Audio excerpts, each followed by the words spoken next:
everyone. How many of you spent your summers going to cool places or events, taking videos like this, snapping selfies, or doing whatever it takes to get the best picture to post? Ever wonder if it takes away from the enjoyment or just living in the moment?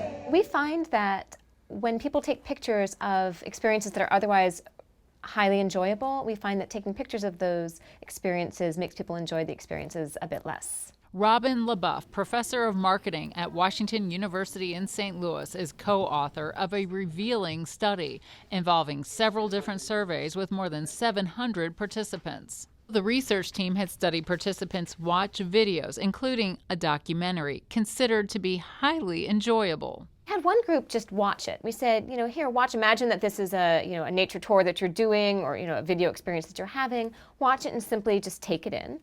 And then we asked another group to watch it and take it, and we gave them the same instructions. But we also asked them to, also take any pictures that you would like to take, and do that by clicking this button. And we found that the people who had been asked to take pictures ended up enjoying it less than the people who hadn't been asked. LeBoeuf says the results of the study will surprise people based on one of the surveys conducted by the research team. And I think people often think either it doesn't matter or maybe it makes things better, but we're finding that it makes it worse. Making it worse for many experiences you may have. LeBoeuf says that goes for taking pictures, selfies, or videos.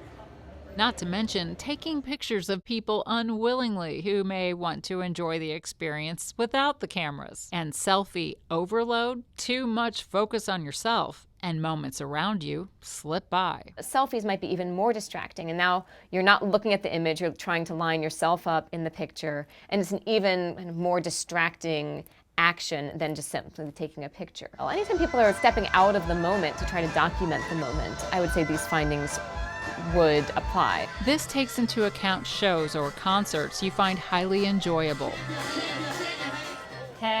Your child's birthday parties, athletics, competitions, or performances, or going to new places. In something that's static, that theoretically you could stop and enjoy for as long as you would like to, and then take pictures of, I think we sometimes forget to stop and enjoy step of it, and we just jump straight into picture taking, and then after we take pictures we say, okay, I'm finished and now I can go, and we never have that moment of just stopping to experience it. The Grand Canyon, one of the 7 natural wonders of the world, is a great place for pictures, but even then. People are so hung up on, let me get a picture of this view, and let me get a picture of that view, and let me get it from this angle, and let me get it from that angle. There are cases along the rim of tourists falling to their deaths trying to get a good picture, as close to the edge as possible. It seems like snapping photos non-stop is everywhere you go. Before, we were limited by how many rolls of film we had and how much it would cost to buy those rolls of film, get them developed, right? So we might be limited to 24 exposures on a roll. Now we have unlimited capacity virtually. We can take as many pictures as we want. We can store them forever. How does this relate to her role as a marketing expert? Firms want their customers to enjoy the experiences that they're having. If they find out that, hey, people are taking too many pictures and it's undermining their enjoyment, that might reduce people's tendency to spread positive word of mouth about the experience, to share their experience in different ways.